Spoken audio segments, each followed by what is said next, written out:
السلام علیکم ورحمۃ اللہ وبرکاتہ۔ الحمد للہ وکفی وسلام علی عبادہ الذین اصطفی، اما بعد۔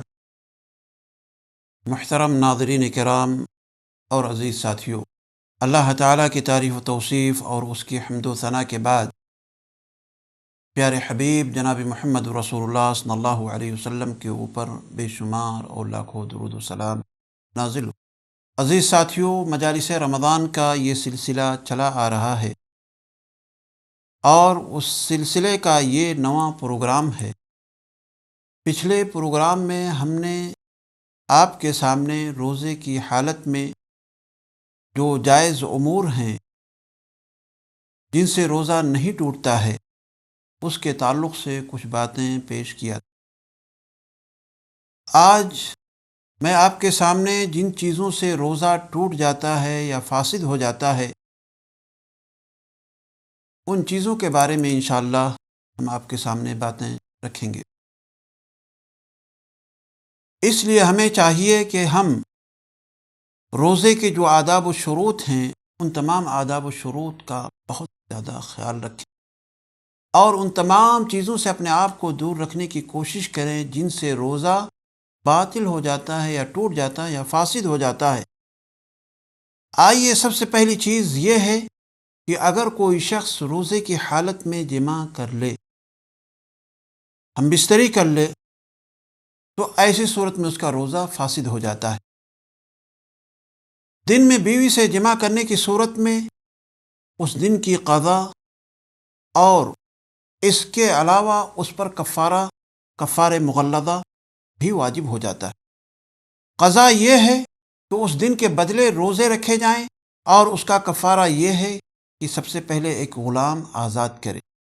اگر غلام آزاد کرنے کی طاقت نہ ہو تو 2 مہینے پے در پہ روزے رکھے، اور اگر 2 مہینے پے در پہ روزہ رکھنے کی طاقت نہ ہو تو 60 مسکینوں کو کھانا کھلائے۔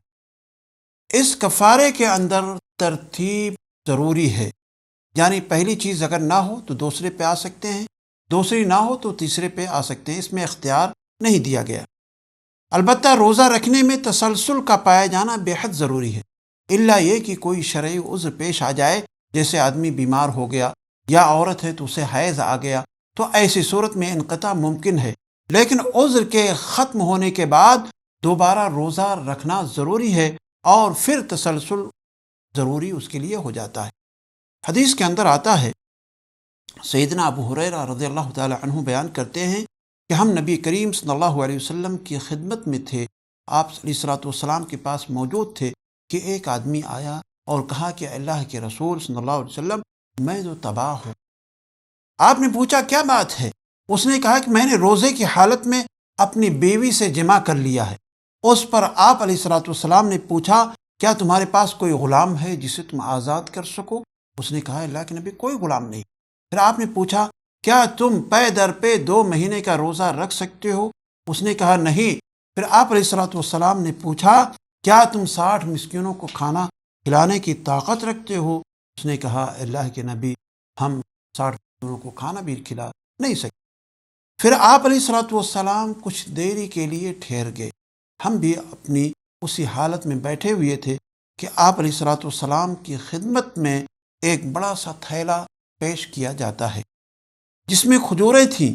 آپ علیہ الصلوۃ والسلام نے پوچھا، سائل کہاں ہے وہ آدمی؟ تو اس نے کہا، اللہ کے نبی میں حاضر ہوں۔ آپ نے فرمایا کہ اسے لو اور اپنی طرف سے صدقہ کر دینا۔ اس نے کہا، اللہ کے رسول میں اپنے سے زیادہ محتاج پر صدقہ کر دوں؟ اس ذات کی قسم جس نے آپ کو حق کے ساتھ بھیجا ہے، اس دونوں پتھریلے میدانوں کے درمیان کوئی مجھ سے زیادہ محتاج ہے ہی نہیں، کوئی ایسا شخص نہیں ہے جو مجھ سے زیادہ فقیر اور محتاج ہو۔ اس بات پر پیارے حبیب صلی اللہ علیہ وسلم اس قدر ہنسے، اس طریقے سے ہنسے کہ آپ علیہ الصلوۃ والسلام کے آگے کے دانت نظر آنے لگے، دکھائی دینے لگے۔ پھر آپ علیہ الصلوۃ والسلام نے فرمایا، اچھا جاؤ، کوئی بات، اسے اپنے ساتھ لے جاؤ اور تم ہی اس کے زیادہ مستحق ہو۔ دوسری روایتوں کے اندر یہ ہے کہ تم لے جاؤ اپنے اہل و عیال کو اسے کھلا دو۔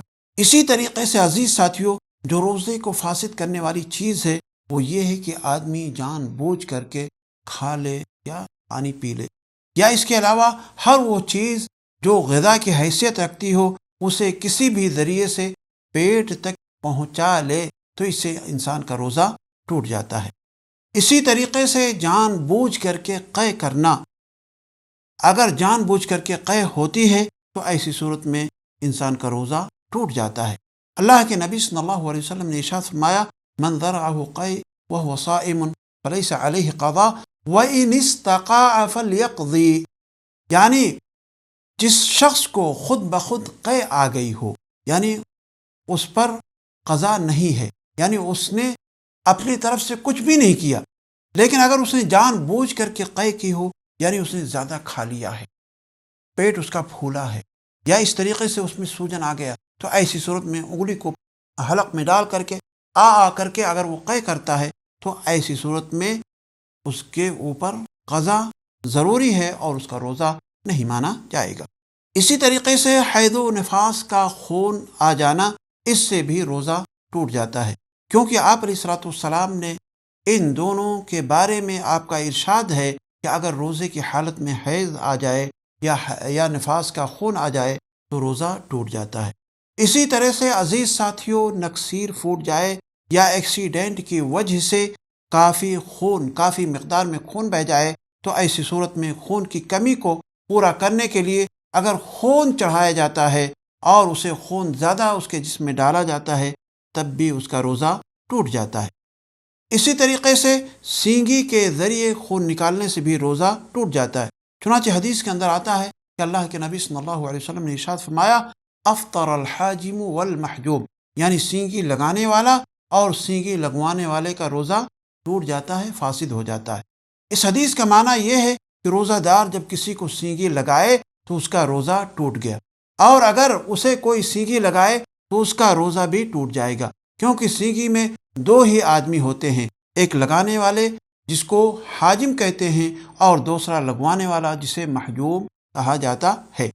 البتہ یہاں پر ایک بات اور میں بتا دینا مناسب سمجھتا ہوں کہ بعض افراد خلال لے کر کے دانت کو تھوڑا سا خلال کرتے ہیں یا دانت میں پھنسے ہوئی چیز کو نکالنا چاہتے ہیں، اگر وہاں سے خون نکل جائے تھوڑا سا تو ایسی صورت میں وہ لوگ سوچتے ہیں کہ روزہ ٹوٹ جاتا ہے، جبکہ اس طرح کی کوئی بات نہیں ہے، اس سے روزہ نہیں ٹوٹتا ہے۔ ایسے ہی ٹیسٹ کے لیے جو خون نکالا جاتا ہے اس سے بھی روزہ انسان کا نہیں ٹوٹتا ہے۔ عزیز ساتھیوں، ایک چیز اور ہے کہ اگر کوئی شخص بیوی کا بوسہ لینے یا چھونے یا کسی اور وجہ سے منی کا خروج ہو جائے تو انسان کا روزہ ٹوٹ جاتا ہے، لیکن نیند میں اور خواب کی حالت میں اگر احتلام ہو جاتا ہے تو اس سے روزہ نہیں ٹوٹتا ہے۔ ناظرین کرام، یہ ساری کی ساری چیزیں جو میں نے آپ کے سامنے پیش کی ہیں، ان تمام چیزوں کے لیے ضروری ہے کہ اس کے اندر 3 شرطیں پائی جائیں۔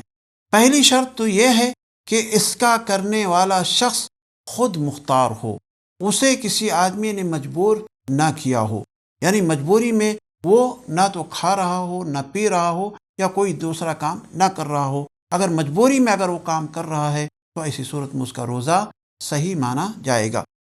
دوسری شرط یہ ہے کہ اس کے کرنے کا حکم اسے معلوم ہو، یعنی جو بھی عمل وہ کر رہا ہے اس کا حکم اسے معلوم ہو کہ اس کا شرعی حکم کیا ہے۔